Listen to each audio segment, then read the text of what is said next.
Olá, amigos, saudações bambuzáceas. Meu nome é Sandro e sou fundador da Ateliê Bioartefato.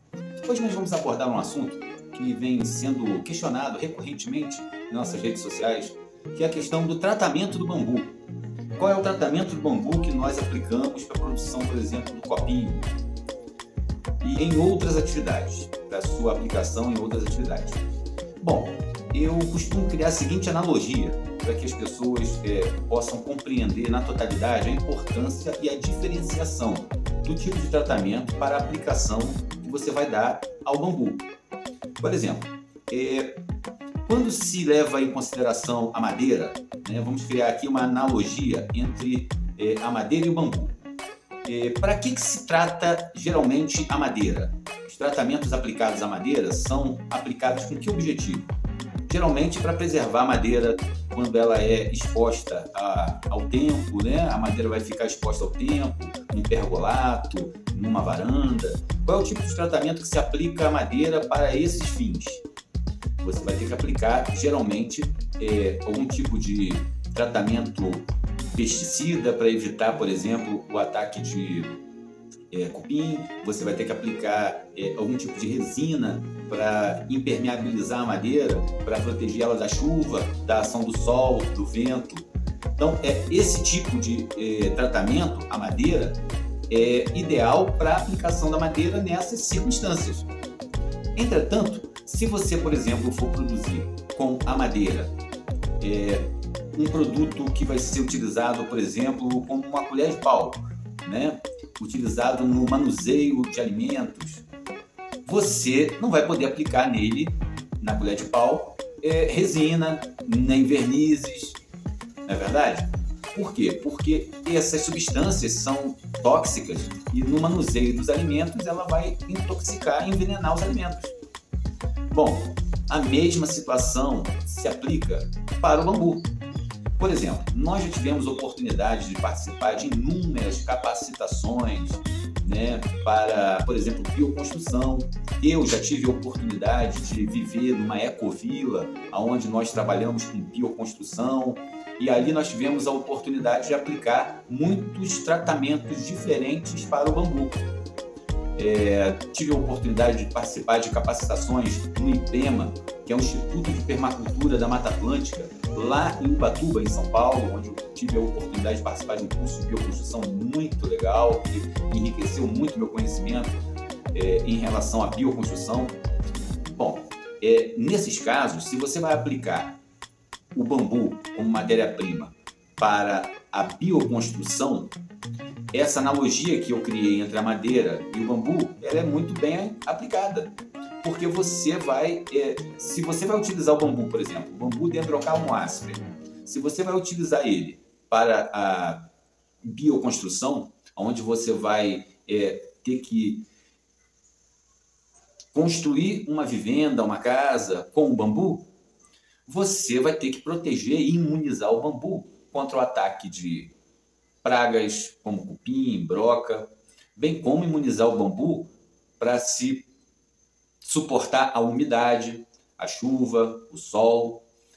Esse tipo de tratamento difere do tratamento que nós aplicamos para a produção dos copinhos e para os utensílios de cozinha que nós fabricamos, como espátulas, colheres, garfos, conchas de bambu. Por quê? Porque para a produção desses utensílios, nós não podemos incluir substâncias tóxicas que vão poder envenenar e intoxicar as pessoas. Entretanto, na questão da bioconstrução, se pode abrir mão, lançar mão de algumas substâncias que vão agir de forma a, por exemplo, a acidificar a massa do bambu, no caso do boro e do sulfato, que são substâncias com baixa toxicidade, entretanto, quando dizemos que são de baixa toxicidade, estamos admitindo que são tóxicas, só que baixa toxicidade.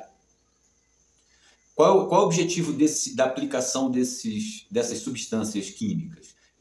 Acidificar a massa do bambu para que deixe de se tornar atraente para as brocas e os cupins.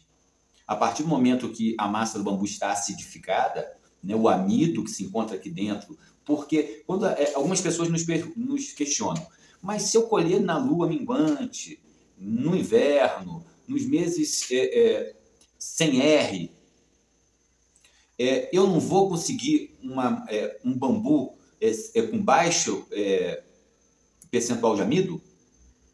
Não. Esses critérios para a colheita do bambu não reduzem em nada o percentual de amido existente em cada espécie de bambu. O bambu ele vai continuar com seu percentual de amido, por exemplo. O bambusa tudoide tem percentual de amido, né, na faixa de 7%. Já o bambusa vulgaris possui uma das maiores taxas de amido entre os bambus, variando de 10% a 12%. O Dendrocalum asper já tem uma taxa de amido mais reduzida, entre 8% e 9%. Então, essas taxas de amido, que fazem do bambu um alimento atraente para a broca e para o cupim, vão continuar mesmo você seguindo as orientações tradicionais e legítimas de se colher, por exemplo, no inverno, na lua minguante e nos meses que não contém R. Esse critério, essa orientação para a colheita, ela reduz a seiva que se encontra no bambu. Reduz a seiva, não reduz o amido. O amido continua em suas taxas e percentuais da mesma forma. O que esse critério, essa orientação reduz é a quantidade de seiva dentro do bambu. E a seiva, como na madeira, ela influencia depois no processo de cura do bambu. Esse processo de cura depende essencialmente da seiva. Portanto, quanto menos seiva, mais rápido o bambu vai se curar. Então, esses são critérios e orientações que resultam da análise tradicional da cultura que foi desenvolvida com o passar dos anos. É um conhecimento tradicional importantíssimo para manusear o bambu. Portanto, quando indicamos que você deve seguir essas orientações, tem esse objetivo, de reduzir a quantidade de seiva e não de amido. Então, voltando na questão do tratamento, o tratamento ele diferencia da cura.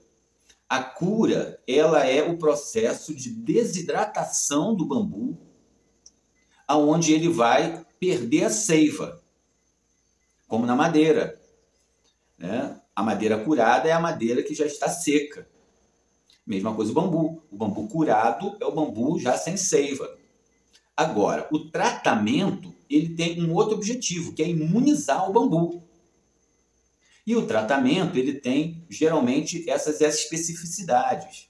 Como, por exemplo, impermeabilizar o bambu, acidificar a massa do bambu. Esses são os menos tóxicos. Entretanto, existem outros tipos de tratamento que podem envenenar a massa do bambu, né? Como a aplicação de soda cáustica, de pesticidas. Então, para cada uso do bambu, você pode lançar mão de tratamentos diferentes. Então, no nosso caso, quando nós produzimos os copos de bambu e os utensílios de cozinha, nós usamos o tratamento tradicional. A cura do bambu, que é a sua desidratação, é feita através do processo de cozimento com sal grosso e depois o assamento. Vamos assar o bambu. Nesse processo, ele vai curar, desidratar. E o tratamento ele se dá a partir desses dois processos. Não sendo utilizado nenhum tipo de produto químico para o tratamento, para evitar, por exemplo, o ataque de brocas e cupim. Então, esses produtos em particular, que possuem uma utilização tópica, uma utilização, são produtos utilitários, né? Por exemplo, o copinho vai ser utilizado, né, recorrentemente para ingestão de líquidos, os talheres, eles dificilmente são atacados por brocas. E a partir desse processo de cura, né, e tratamento tradicional que é dado a eles conseguem realmente sobreviver, ter um tempo de vida útil regular, de 3 a 5 anos. Depois ele começa a escurecer, de fato. Por quê? Porque as células do bambu vão se oxidar. Isso se dá com todos os vegetais. Então, essa é a nossa explicação a respeito do tipo de tratamento. Para a utilização do bambu, você pode abrir mão de tratamentos diferentes. No nosso caso, quando produzimos luminárias em bambu gigante, o tratamento já é diferente do tratamento do cobre. Nas luminárias, nós aplicamos o tratamento com boro e sulfato de cobre. Beleza? Espero que a gente tenha ajudado a esclarecer essa questão. Tamo junto e um forte abraço.